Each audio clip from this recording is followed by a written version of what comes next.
Okay, everybody, welcome to the show. Bringing you something that I believe truly will be helpful to you guys. I think that this is one of these things that you very much should know about right now, especially if you are looking to buy a house or you're currently in the buyer pool. But if you're looking at buying a house in the next 6 months, I think that this is a pretty critical piece of information that you should know in regards to kind of a hack, if you will, to be able to get your mortgage payment temporarily a bit lower.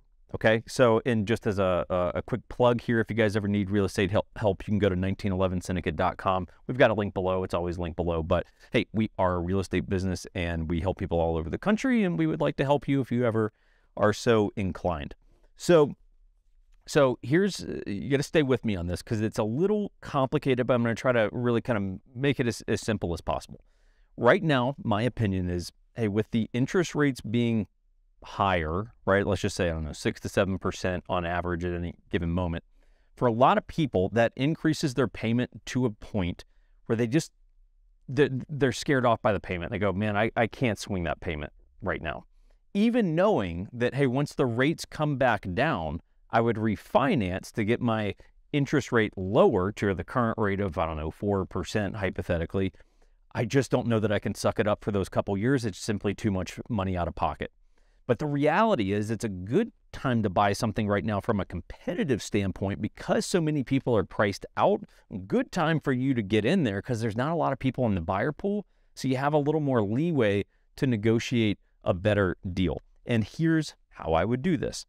Let me first just say, one, I'm not a mortgage lender, okay? And so I'm going to be speaking broadly here. This is something that you would need to nail down with an actual mortgage guy, which again, if you need, let us know. We'll get you guys connected with some people. And there's risk involved in this strategy. Okay, so I'm not telling you to do it. I'm just saying I think it's something you should be aware of. So it's called a 2-to-1 buy down or 2-1 buy down. And that sounds very, very industry nerdy. So let's break it down real simple.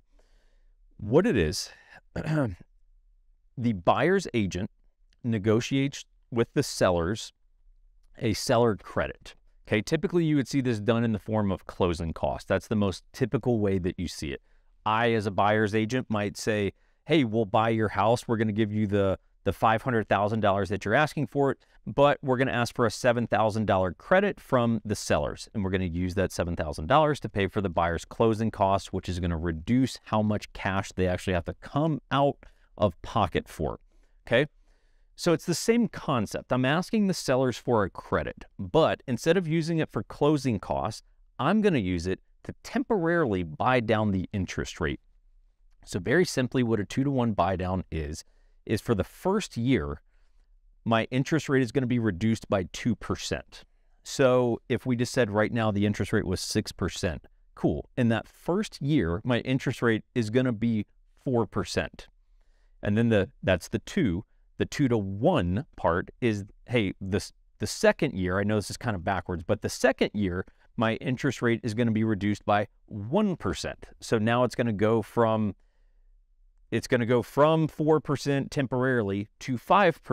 And then at the end of that 2 years, essentially those temporary rate buy downs expire. And now I'm back at 6%.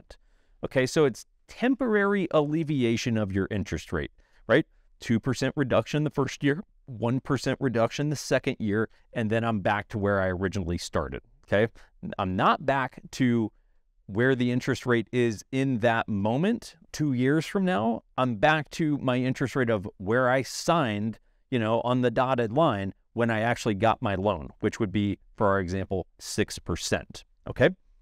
So this leaves you with a couple of options, and here's the gamble that you're taking. The gamble you're taking is that I think in 2 years, the interest rates will have settled down and come back down to a healthy, sort of attractive number. Let's just say 4%, for example. So you're saying, okay, this is a strategy to buy me time and get me a lower payment for the next 2 years, at which point the interest rate will be lower and I will refinance my house into that lower interest rate of 4%, which would be an awesome, well-executed strategy. The alternative, there's a couple alternatives.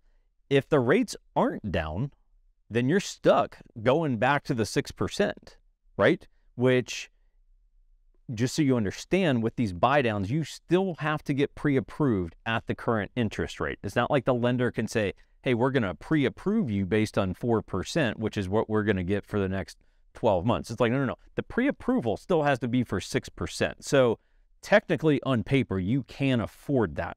But you're taking the gamble of, if in 2 years the rates haven't come back down and I got to go to 6%, can I handle that? That's the calculated roll of the dice. Another alternative, even though I don't see it being viable for a ton of people, which is, hey, at the end of 2 years, I could just sell the house. I could just say, hey, I am not equipped. I'm not able to go to that 6%. Maybe your employment changed or something like that, in which case maybe you sell your house at that point. It's a gamble because I don't really know if you're going to have any equity after 2 years, especially in a down market like that. But I'm just saying, hey, there are scenarios. So how much does it cost to do something like this 2-1 buy down? Well, it completely depends, because it depends on the interest rate, depends on your housing market, the property taxes, all this kind of stuff winds up coming into play. Property taxes, not so much. It's just that plays into your overall payment. But here's the deal. In Utah right now, a $500,000 house with today's interest rate would run you about $11,000. Okay. Now, again, those numbers are completely variable based on the price of the house and the real estate market and the interest rates, all that kind of stuff. But just to give you a frame of reference, if I was trying to negotiate this for some buyer clients right now, they're looking at a $500,000 house. I need to get them a 2-1 buy down. I need to get a seller credit for about $11,000, which I'll just tell you, my strategy at that point would probably be, we're going to write a full price offer, right? So we're not going to screw with their purchase price at all. But we are going to ask for the 11 grand as the seller credit, which of course is the same thing as reducing their price to $489. It's the same thing as reducing their price. We're just doing it in a different way. As mentioned, you do still have to qualify for the full mortgage with the current interest rate. There's a couple of other variations you could do on this. You could do a 1-1 buy down, which would be 1% for 2 years, right? 1% in the first year, 1% in the second year. So instead of it being 6% normally right now, it would be 5% for the next 2 years, right? There's even which would be cheaper, of course, because you're buying down the interest rate less. I don't know what that number is, but it would be a cheaper ask for the sellers. One more, you could do a 3-2-1 buy down. This would be pretty aggressive, and I think, in some cases you're going to start to be pushing it here, but that would be 3% reduction on year 1, 2% reduction on year 2, 1% reduction on year 3. So that would buy you 36 months for the rates to come down. Hell, the first year with the 3% reduction, your payment's probably going to be super attractive. But again, can you negotiate that much from a seller credit? I don't know. I think you're starting to get you're playing with fire a little bit in terms of getting that one accepted. I mean, a 2-1 is even a little aggressive, but I mean, I'm just saying, I think it's more likely to be able to get something like that accepted in today's real estate climate. So again, this is a calculated roll of the dice, right? You're saying, hey, I'm going to Vegas. I believe that 2 years from now, the economy will have sorted itself out. The rates will have come down, in which case I'm definitely planning on refinancing at that point. But if it doesn't happen, am I still okay with the current payment that I would wind up going back to? So again, I don't know. This is very situational dependent for you and your circumstances, if it's a good idea or not. I'm not telling you you should do it. I'm just saying I think it is a interesting hack that for a lot of buyers, it starts to put them back into the conversation of, maybe we could buy a house right now. We're just buying a house with a little bit of risk, not being able to predict the future and what's going to happen with these rates once the buy down expires. So do with that what you will. And again, if you guys need to speak with anyone in the lending world, assuming you're actually serious about this, you can reach out to us. Just go to our website. We've got it linked below, and we're happy to connect you guys with it. Comment if you got any questions. I'll do my best to answer them to the extent that I am capable of. With that said, we'll see you guys next time.